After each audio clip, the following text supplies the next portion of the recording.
여러분 안녕하십니까? 광주 MBC 뉴스투데이 시작합니다. 먼저 오늘의 주요 뉴스입니다.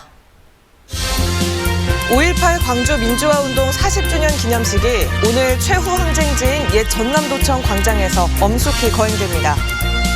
광주 MBC와의 단독 인터뷰에서 5.18 정신의 헌법 전문 수록을 강조한 문재인 대통령이 오늘 기념식에서 어떤 메시지를 내놓을지 주목됩니다. 광주와 전남 지역 총선 당선인들이 21대 국회에서 5.18 역사 바로 세우기 8법을 개정 발의하기로 뜻을 모았습니다. 5.18 민주화운동 당시 시민들을 훈방했다는 이유 등으로 징계를 받았던 경찰관 21명이 명예를 회복하게 됐습니다.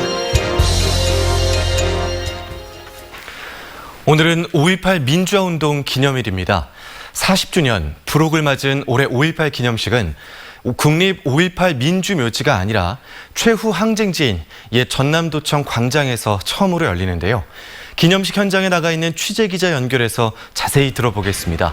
송정근 기자, 기념식 준비 상황 어떻습니까? 네, 저는 지금 5.18 기념식이 열리는 옛 전남도청 앞에 나와 있습니다. 이곳은 코로나19 방역 체계에 맞춰 모든 준비를 마친 상태입니다. 정부는 원래 40주년이라는 의미에 걸맞게 만여 명이 참석하는 대규모 행사를 계획했지만 코로나 확산 우려 때문에 참석 인원을 400여 명으로 줄였습니다.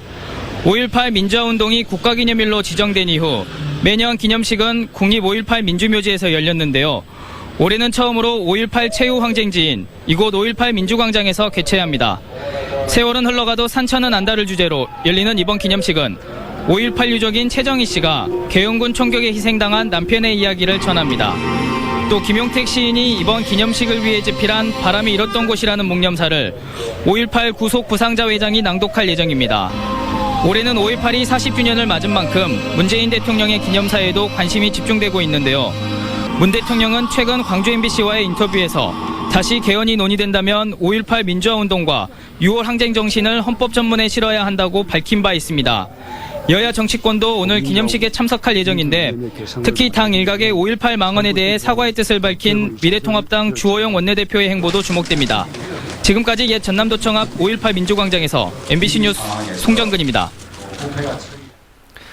문재인 대통령은 5.18 40주년을 맞아 가진 광주 MBC와의 인터뷰에서 5.18 민주화운동이 우리나라 민주화운동의 상징이라고 평가했습니다. 또 5.18 역사 왜곡에 대해서는 단호한 입장을 밝혔고 헌법 전문에 5.18 정신이 수록돼야 한다고 강조했습니다. 김철원 기자입니다.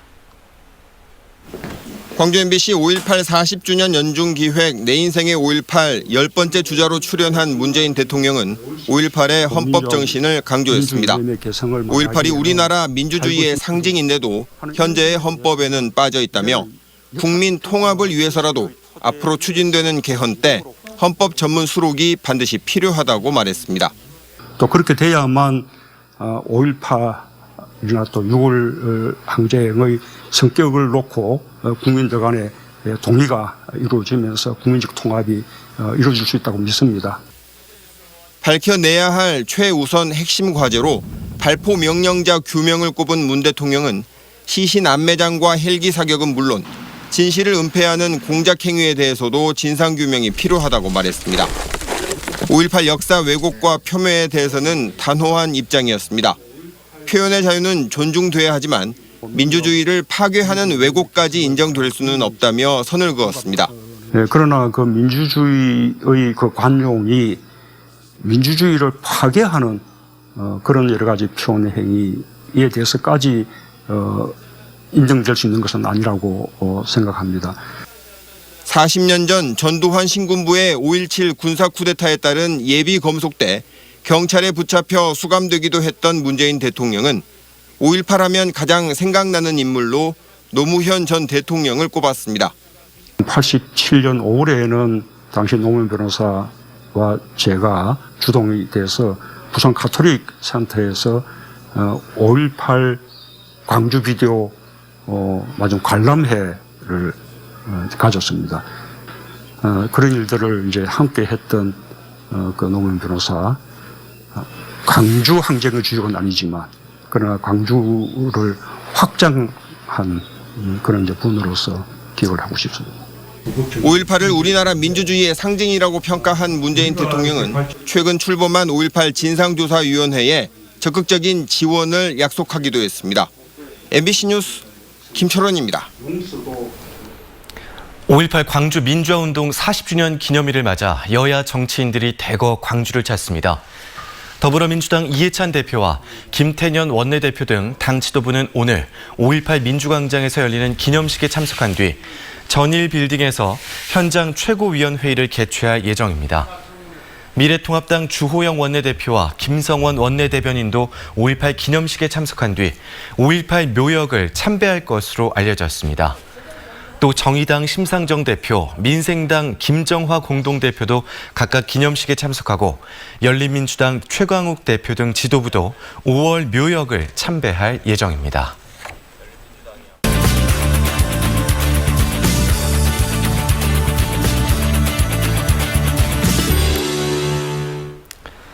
(5.18) 진상규명이 구호에만 그치지 않으려면 진실을 밝히고 또 왜곡을 처벌하는 일련의 과정들을 법제화하려는 정치권의 노력이 필요합니다. 앞으로 정치권에서 풀어야 할 5.18 현안들은 무엇인지 캠핑 정책 리서치 오승용 대표와 짚어보겠습니다. 안녕하십니까? 네, 안녕하십니까? 네, 안녕하십니까? 문재인 대통령이 개헌이 추진된다면 이 5.18 정신이 헌법 전문에 담겨야 한다라고 말을 했습니다.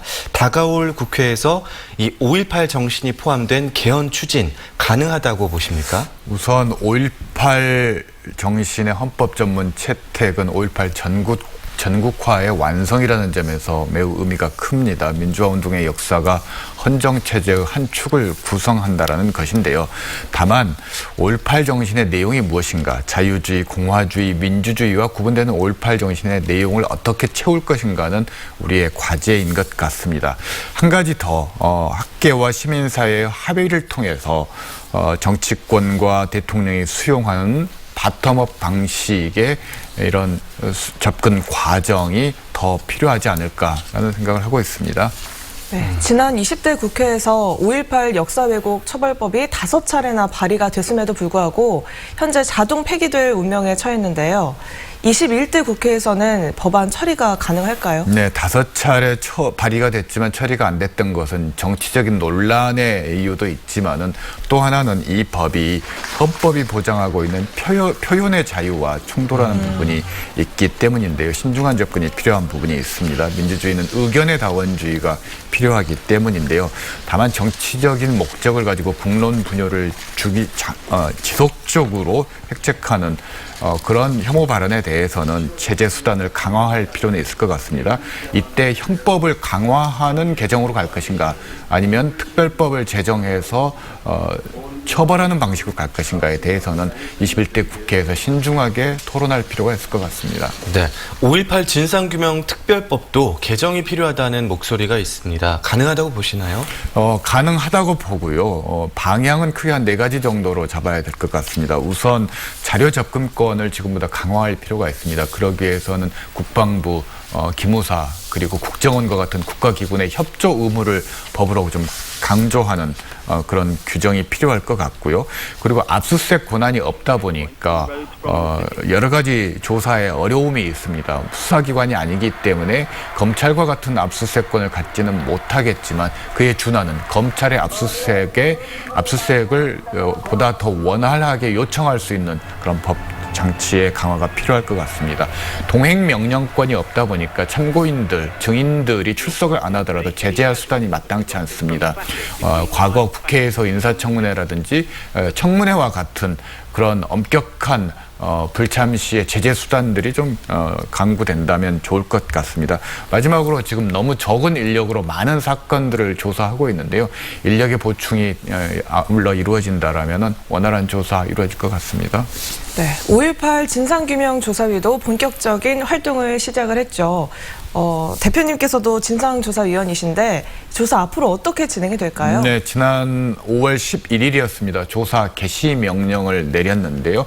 3개 분야, 총 7개 사건에 대한 사건을 먼저 조사하게 됩니다. 1과에서는 발포 명령과 지휘권 이유 헌화와 관련된 조사를 하게 되고요. 2과에서는 인권 침해와 관련된 사건들을 조사를 하고 3과에서는 북한 특수군 침입과 관련된 것, 그리고 여성에 대한 성폭행, 계엄군의 성폭행과 관련된 사건들을 조사를 하게 되는데요. 네. 2년 안에 마친다는 각오로 지금 조사를 진행을 하고 있습니다. 그리고 소위원회가 구성이 돼서 위원들이 조사 기획, 수행, 그리고 여러 가지 이 설계 과정에서 같이 참여하면서 조사를 진행할 예정입니다. 네, 전두환을 소환하겠다는 얘기도 있던데요. 불러낼 수 있을까요? 우선 조사의 성격과 목적상 전두환에 대한 조사는 반드시 필요합니다. 다만 그 시기와 방법, 절차, 수준 이런 부분들은 아직 논의되고 있는 과정이 있고 결정된 바가 없기 때문에 좀 신중하게 발언을 해야 될 것 같습니다. 불필요한 정치적인 논란을 일으킬 필요는 없겠지만 5.18 진상규명의 완성을 위해서는 그 조사의 필요성에 대해서는 누구도 뭐 이의를 제기하고 있지 않은 상황입니다. 조금 지켜보시면은 적절한 수준에서 조사가 이루어질 거라고 답변 드릴 수 있을 것 같습니다. 네, 마지막으로 5월이 지나도 5.18 진상규명의 동력을 계속해서 이어가려면 어떤 노력들이 필요할까요? 가장 중요한 것은 국가보고서를 발간하는 것인데요. 이것은 국가적인 승인이라는 의미가 있습니다. 다만 그 과정은 공개적이고 투명하고 합리적으로 진행할 필요는 있는데요. 그래야만 5.18에 대해서 정치적으로 다른 의견을 가지고 있는 국민들을 설득하고 수긍하도록 할 수 있다라는 거죠. 그리고 가해 주체들의 양심 고백이 진실 규명을 위해서는 무엇보다도 필요할 것 같고 국민 여러분들의 성원도 아울러 필요할 것 같습니다. 네, 오늘 킹핀 정책 리서치 오승용 대표였습니다. 고맙습니다. 네, 감사합니다.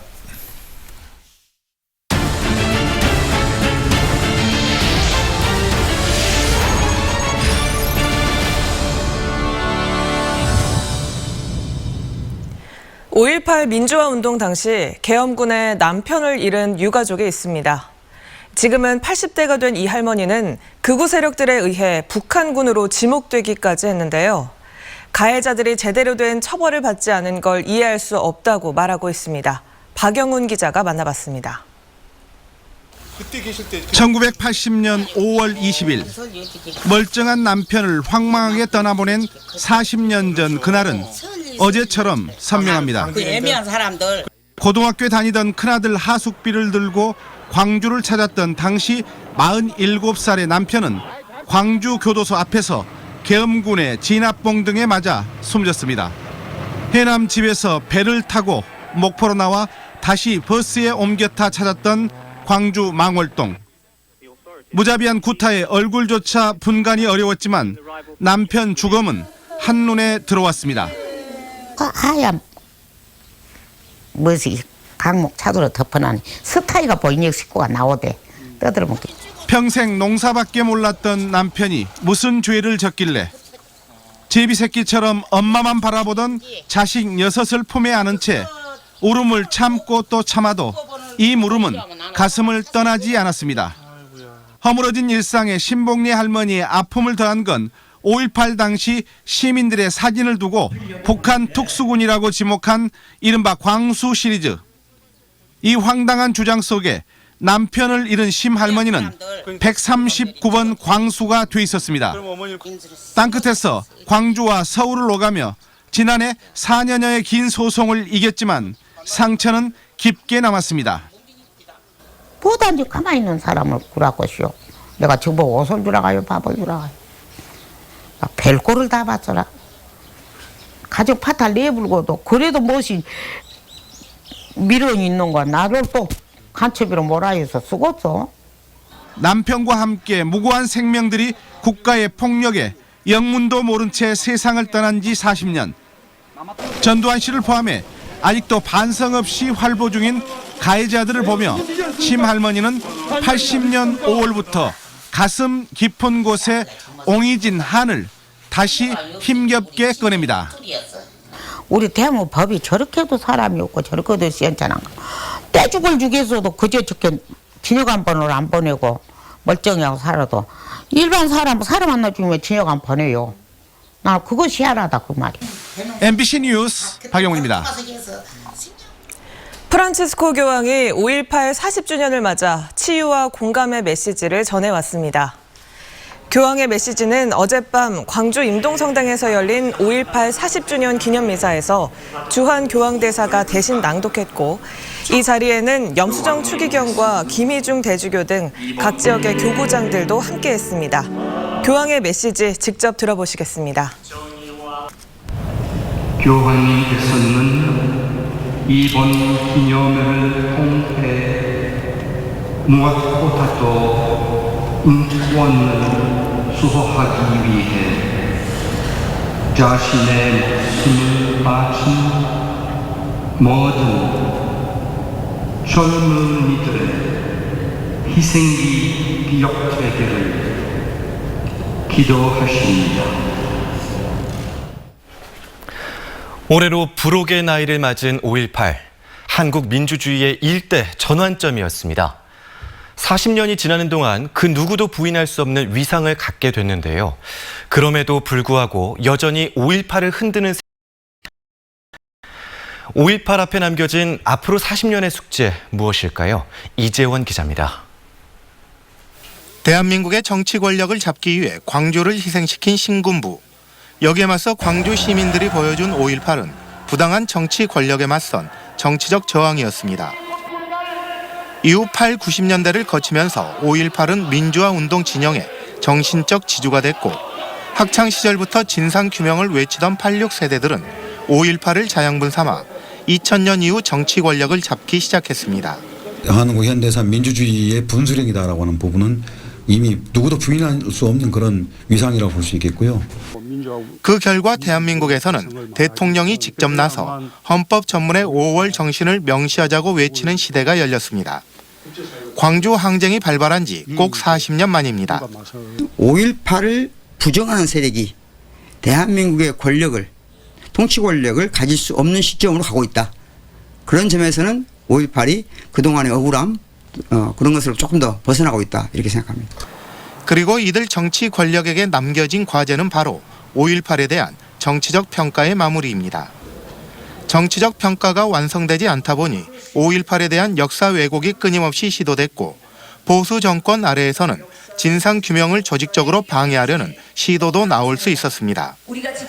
이는 5.18이 달려온 40년만큼 앞으로 남겨진 40년 동안 계속 이어질 가능성이 높다는 걸 의미합니다.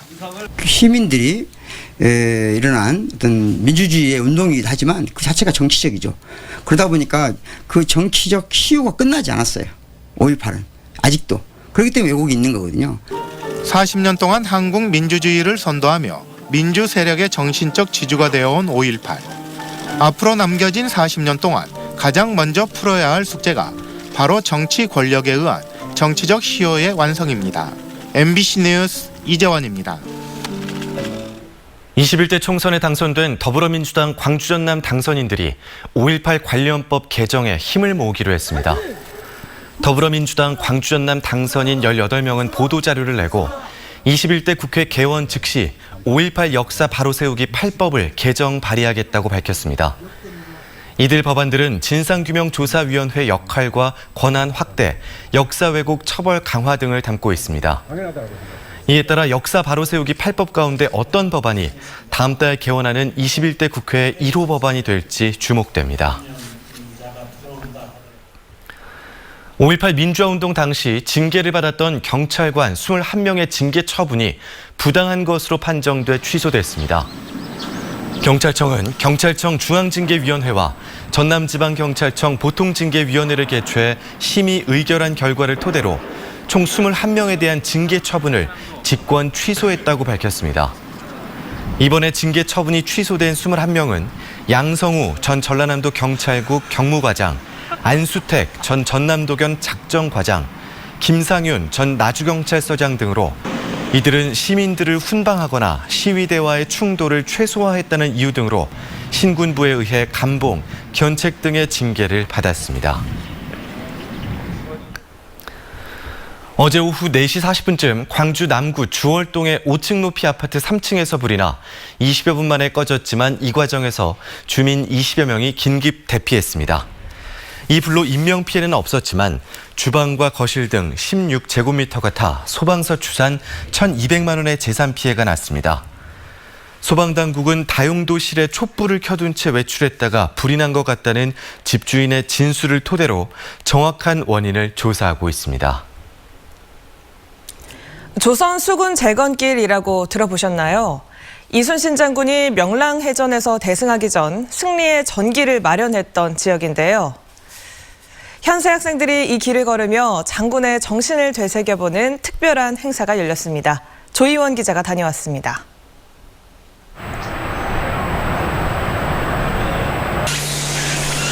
정유대란 당시인 1597년 관직에서 파직당해 백의종군했던 이순신 장군. 3도 수군 통제사로 재임명된 장군은 7천량 해전에서 전멸한 조선 수군부터 재건하는 대장정에 나섭니다. 남도 지역을 돌며 군사와 무기, 판옥선을 얻은 장군은 결국 명량대첩을 승리로 이끌었습니다. 순천의 한 고등학교 동아리 학생들이 이 같은 이순신 장군의 정신을 몸과 마음에 되새기겠다며 나섰습니다. 장군의 발자취를 따라 걸으며 난중일기에 나온 역사적 장소들을 방문해보는 겁니다. 보시는 여러 시민들께서 아주 장하게 생각할 겁니다. 오늘 씩씩하게 활동을 하도록 합니다. 이순신 수군재건길은 진주에서 해남까지 300km가 넘는 길인데요. 학생들은 이 중 순천에 해당되는 구간을 걷습니다. 총 길이 32km, 10시간 정도 소요되는 이 힘든 행군은 벌써 13년째 동아리 전통으로 이어지고 있습니다. 우리 아이들에게 우리 지역 향토사에 대한 지식이랄지 정보도 좀 제공하고 또 우리 역사적 위인들에 대해서 그분들이 정신을 좀 본받고자 하는 그런 마음을 아이들이 좀 가졌으면 하는 마음으로 시작했고요. 학생들은 딱딱한 활자로만 접한 탓에 왠지 멀게만 느껴졌던 이순신 장군과 한층 가까워진 기분입니다. 평소에는 책으로만 접했던 거를 저의 눈으로 직접 보고 체험하다 보니까 좀 더 기억에도 생생하게 남고 그걸 토대로 해서 좀 더 저만의 그 체계적인 사고를 가질 수 있던 것 같아요. 코로나19로 인해 마음고생했던 고3 학생들에게는 총포 하나 없던 상황에서도 포기하지 않았던 이순신 장군을 생각하며 정신을 다잡는 계기가 됐습니다.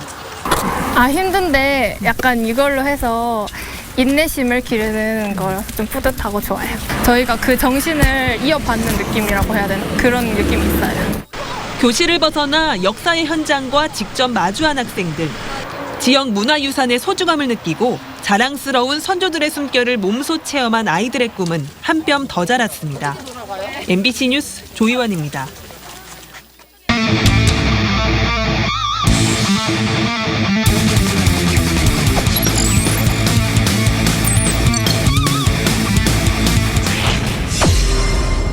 다섯 개 오지 때렸습니다. 땅볼 타구는 유격수 끌어냈습니다. 2루 거쳐 1루에서 스윙. 선취점을 가져가는 두산배였습니다. 풀카운트 밀어냈습니다. 키를 넘었습니다. 우중간에 떨어진 안타. 이타수 2안타에 허경민, 김재우를 홈으로 불러들였습니다. 스코어 2대0. 두산배어스가 한 점 더 멀어집니다. 걷어 올렸습니다. 높게 갑니다. 계속 가는 타구. 턱커의 타구가 또 한 번 우측 담장을 허봅니다. 엄청난 폭발력 프레스턴 터커. 엄청난 페이스의 시즌 초반 또 하나의 장타가 만들어집니다. 오재일 때렸습니다. 이 타구는 라인 안쪽에 다시 한번 떨어진 안타입니다. 3루자 득점 그리고 2루자까지 홈으로 불러들였습니다. 두산베어스의 감흥할 만한 공격력. 또 생각하지 못했어요. 수빈 다운 안타였었고요. 자, 이 타구는 오른쪽에 떨어지는 안타가 됐습니다. 허경민 3루를 돌았습니다. 승부됩니다. 홈에서 허경민 공보다 빠르게 들어왔습니다. 한 점 멀어집니다. 두산베어스 6대1. 5개 홈데이 밀어냈습니다. 외야 쪽으로 날아갑니다. 우익수, 중견수 그 사이로 떨어지는 안타. 장타 코스입니다. 나지완이 3루를 돌았습니다. 홈으로 갑니다. 나지완 오늘도 빠르게 홈까지 들어옵니다. 3구를 때렸습니다. 타구는 놓쳤습니다. 이 타구에 한 명의 자가 홈을 밟습니다. 이 대결의 결과가 궁금합니다. 2구를 때렸습니다. 땅볼이 됐습니다. 유격수 잡고 2루에 세이브입니다. 2루 세이브. 한 명의 주자가 들어옵니다. 타이거를 보고 들어갈 거예요. 3구는 타격됐습니다. 자, 땅볼이 됐습니다. 포수 건져냈고 베이스 컵습니다. 이렇게 오늘의 경기가 끝납니다. 정말 어렵게 끝났어요.